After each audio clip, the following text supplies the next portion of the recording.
How to fix ThinkPhone 25 QR code scanner not working. So let's start the video. First of all, open settings. In settings, scroll down and then click on apps. And then click on see all apps. Now here you can see the option camera. Now click on it. Now here you can force stop your camera. Now click on force stop and then click on OK.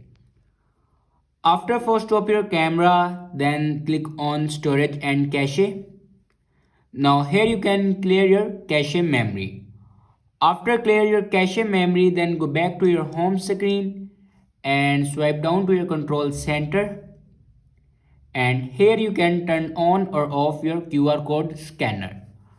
After turning on or off your QR code scanner, then open settings and scroll down in last and click on system updates. Here you can check your system updates. After checking your updates, your problem will be fixed. I hope this video is helpful for you. Thanks for watching.